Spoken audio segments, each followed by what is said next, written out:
Repórter Rio está começando e você vai ver. Chuva forte provoca deslizamento na comunidade Pavãozinho, em Copacabana.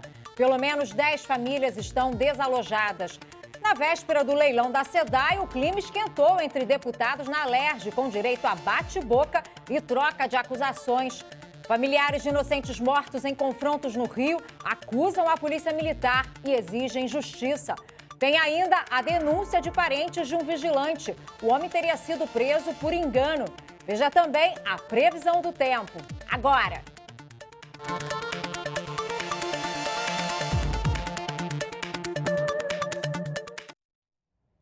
Olá, muito boa tarde. Está no ar o Telejornal Papo Reto, na medida certa e dentro do seu tempo na hora do almoço. Também estamos ao vivo aí no YouTube. Você pode participar aqui enviando seus vídeos, sugestões e denúncias para o nosso WhatsApp que está aí na tela, o 971199899. E não esqueça de nos marcar nas redes sociais com a hashtag Repórter Rio. Bora começar? A chuva forte que atingiu a cidade durante a madrugada provocou um deslizamento na comunidade Pavãozinho, em Copacabana. 8 casas foram interditadas e pelo menos 10 famílias estão desalojadas. A repórter Cláudia Boiunga foi conferir. Matheus acordou assustado com o som da sirene que alertava para o risco de deslizamento. Estava bastante chuvoso o tempo, estava chovendo bastante e a gente ouviu a sirene pela madrugada. As chuvas intensas durante toda a madrugada provocaram a queda de um muro de contenção na comunidade Pavãozinho, em Copacabana, e levaram a um grande deslizamento. A Defesa Civil interditou 8 casas e 10 famílias estão desalojadas. Uma das moradoras que teve a casa afetada voltou para pegar o cachorro e chegou a ser arrastada pela lama. Ela ficou presa, mas foi resgatada e teve ferimentos leves. Muitos moradores ainda estão preocupados com a possibilidade de novos deslizamentos.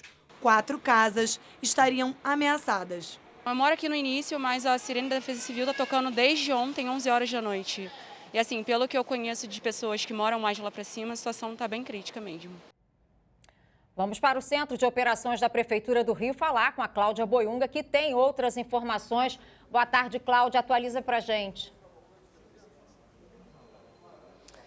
Boa tarde, Monique. Segundo as últimas informações da Defesa Civil, uma equipe de assistentes sociais da Prefeitura atende e faz o cadastro desses moradores que ficaram desalojados na comunidade Pavãozinho. A Defesa Civil faz nova vistoria no local ao longo da tarde e confirma que não houve registro de vítimas. As sirenes de alertas de deslizamento tocaram durante a madrugada em outras 4 comunidades na cidade, todas na Zona Sul. São elas Cabritos, Cantagalo, Babilônia e Chapéu Mangueira. Desde a noite de ontem, às 11h40 da noite, a cidade estava em estágio de atenção por causa das chuvas, mas retornou para o estágio de mobilização há pouco, por volta das 11 horas da manhã. Isso porque não há previsão de intensificação das chuvas na cidade nas próximas horas. A previsão de chuva para hoje é de chuva fraca e moderada, podendo ser forte isso de forma rápida e isolada em alguns pontos da cidade. Eu volto com você, Monique. Ok, Cláudia, obrigada pelas informações. E olha, na véspera do leilão da SEDAI, o clima esquentou na Assembleia Legislativa do Rio. Houve bate-boca entre deputados e o presidente da Alerj já acusou o governador em exercício, Cláudio Castro, de ameaçar parlamentares. Quem vai explicar esse bafafá é o Maurício de Almeida. A discussão começou no fim da sessão da Assembleia Legislativa.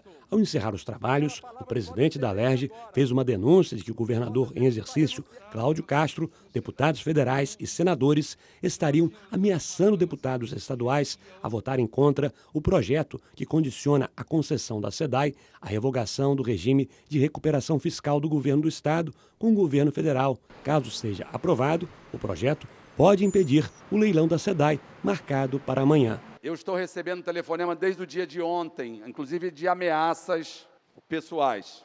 Hoje eu já recebi vários deputados reclamando que inclusive o próprio governador tem ligado e fazendo ameaças. O líder do governo, o deputado Márcio Pacheco, rebateu. O governador Cláudio Castro, para quem o conhece pessoalmente, sabe que não é do seu feitio e não é do seu aprendizado político tal ação. O clima esquentou e o presidente da Alerj desafiou o líder do governo. Eu renuncio o meu mandato aqui e eu quero que Vossa Excelência renuncie o seu, se ele não ameaçou. Vossa Excelência está dizendo que eu estou mentindo, sim ou não? Disse que o senhor está mentindo, senhor presidente. Eu estou mentindo? Vossa Excelência está levando não, o não estou levando não, não estou levando não. Estou dizendo que eu não vou aceitar ninguém ligando para parlamentar, qualquer que seja, de oposição ou situação, para ameaçar. Que tenso, hein? A aviação Acari faliu e anunciou o encerramento das atividades na cidade. Segundo o Sindicato dos Rodoviários, 600 funcionários já receberam o aviso prévio. Além das demissões, pelo menos 150 ônibus de 8 linhas podem ser afetadas. Veja aqui quais são agora. As linhas que podem ser afetadas com o fechamento da empresa são 254, 277, 456, 457, 607, 650, 667 e 686. A aviação Acari é uma entre as mais de 10 empresas do ramo a fechar desde o início de 2015, quando, segundo o Sindicato das Empresas de Ônibus, começou uma crise no setor. E olha, foi enterrada hoje a menina Emanuele Vitória, de apenas 5 anos. Ela morreu atropelada por um ônibus na Avenida Martin Luther King, na altura do bairro de Colégio, na Zona Norte. Segundo familiares da criança, que faria aniversário no próximo sábado, o motorista fugiu sem prestar socorro. A reportagem é da Alessandra Lago. A mãe de Emanuele Vitória trazia a menina e a irmã para um culto nesta igreja no Colégio, Zona Norte. Elas atravessavam de mãos dadas a Avenida Pastor Martin Luther King quando foram surpreendidas por um ônibus em alta velocidade. O veículo, da linha 685, que faz o trajeto Irajá-Meyer, atropelou a criança. Minha filha soltou minha mão, foi na hora que o ônibus estava longe, ele viu ela, ele acelerou, ele nem tentou frear. O motorista fugiu do local sem prestar socorro. Ele diz que ficou com medo de ser agredido. O caso foi registrado na 40ª DP. De acordo com a Polícia Civil, o motorista irá responder por homicídio culposo. Os moradores da região reclamam da falta de fiscalização e controle de velocidade neste trecho da Avenida Pastor Martin Luther King.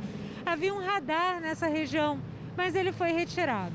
Há um sinal de trânsito a cerca de 200 metros, mas muitos motoristas desrespeitam o sinal por se sentirem inseguros nessa área. O avô de Emanuele Vitória pede a reinstalação do radar. Tiraram o quebra-mola daqui, tiraram o radar.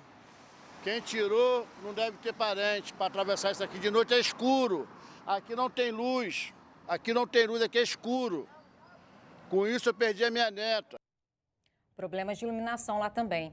Em nota, a Rio Ônibus diz que a empresa lamenta o acidente e está solidária à família da vítima e afirma que está contribuindo com todas as informações para a finalização da perícia. Já o motorista foi afastado da função até a definição do inquérito policial. E serão enterrados agora à tarde os corpos de 2 vítimas inocentes dos confrontos que deixaram 9 mortos no Rio. E a polícia também apreendeu as armas dos PMs envolvidos no tiroteio no Morro do Juramento, em Vicente de Carvalho. Coloca o Maurício de Almeida aqui na tela para mim, para a gente conversar. Maurício, boa tarde. Me diz como é que estão essas investigações. Boa tarde, Monique. A PM abriu um inquérito para apurar o caso. E numa investigação inicial, os policiais militares que participaram da ação disseram que só atiraram porque foram atacados primeiros por traficantes. Mas esse caso também vai ser investigado pela Polícia Civil, que encaminhou o processo para a Delegacia de Homicídios, que está fazendo um levantamento. A Delegacia de Homicídios já determinou a apreensão das armas dos policiais que participaram do confronto para fazer aquela análise de balística e que pode determinar de onde partiram os tiros que mataram as vítimas. O porta-voz da PM, o Major Ivan Blas, divulgou uma nota lamentando as mortes. E as 2 vítimas, como você falou, Monique, vão ser enterradas hoje à tarde. Às 4h30, no Memorial Rio, que fica no Cordovil, Zona Norte do Rio, vai ser enterrado o marceneiro Gemerson Patrício, que morreu no Morro do Juramento. Pelas redes sociais, parentes e amigos de Gemerson denunciaram que ele foi morto por policiais. E também vai ser enterrado hoje o vigilante Delis Francisco. A mulher deles conversou com a nossa reportagem e fez um desabafo. Ele foi baleado aqui, mas ele tentou correr para subir para casa, caiu na escada, entendeu? Os polícias estavam escondidos numa casa em cima. Tanto é que Eles atiraram com a janela fechada, eles estilhaçaram os vidros todos do prédio. Eles estavam em cima dos bandidos, quando eles atiraram em todo mundo que estava passando, entendeu? E meu marido estava chegando. E olha, familiares e colegas de um vigilante condenado a 7 anos por roubo fizeram uma manifestação em frente à vara de execuções penais no centro do Rio. Eles dizem que o homem é inocente. A Alessandra Lago acompanhou e explica o que aconteceu. Justiça. É isso que pedem os amigos e a família de André Luiz Gomes, de 27 anos. Ele está preso, condenado por envolvimento com uma quadrilha especializada em roubo de carga dos Correios. Eles defendem que André é inocente e que, na verdade, foi confundido com outra pessoa. O vídeo parece o carro, o cara que eles falam que é o meu filho, tirando as coisas. Então, foi aí que a gente começamos a correr atrás para tirar nosso filho dessa, entendeu? Aí foi que a gente descobriu que ele já era falecido. A mãe de um desse que está preso falou para mim, não, ele já faleceu. Na época do crime, André trabalhava como segurança do BRT. Entre as provas que a mãe reuniu está a folha de ponto do filho no dia do roubo. O caso foi julgado em 2019. André foi condenado a mais de 7 anos de prisão. A pena estabelecida foi o regime semiaberto, com uso de tornozeleira.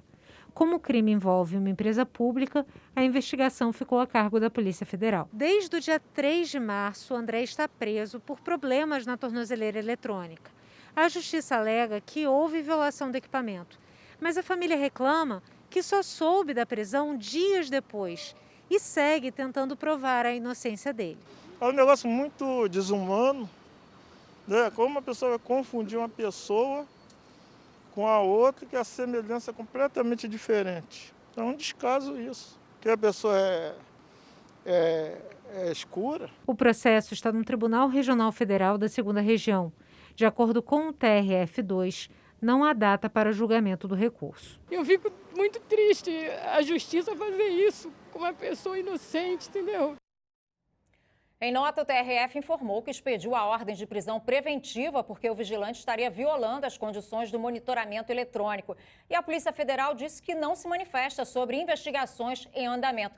O problema é que a família continua sem explicação. Cadê a prova do envolvimento do suspeito no roubo? A gente vai cobrar, hein? E agora o assunto é vacinação. Vamos dar uma olhadinha no calendário de hoje? Acompanha aqui comigo, coloca aqui. Hoje é dia dos homens, tá? De 58 anos. Desde segunda-feira a gente reforça aqui que não basta ter a idade. A imunização é para as pessoas com comorbidades. Tem que apresentar atestado médico e as 3 últimas receitas. Tem ainda hoje a vacinação dos trabalhadores essenciais que estão na ativa. O pessoal da saúde, educação, garis, policiais, os bombeiros e os rodoviários. Esse grupo tem que levar o contra-cheque. Repórter Rio está acabando, mas não levante nem troque de canal. Vem aí o Repórter Brasil Tarde com Luiz Carlos Braga. Amanhã eu estou de volta ao meio-dia e quero você, coladinho comigo. Muito obrigada pela companhia e não esqueça de espalhar por aí que o Repórter Rio está no ar. Tenha uma ótima tarde. Fica aqui um forte abraço a todos os coreógrafos e dançarinos. Hoje é o Dia Internacional da Dança. Então, segue o baile. Tchau!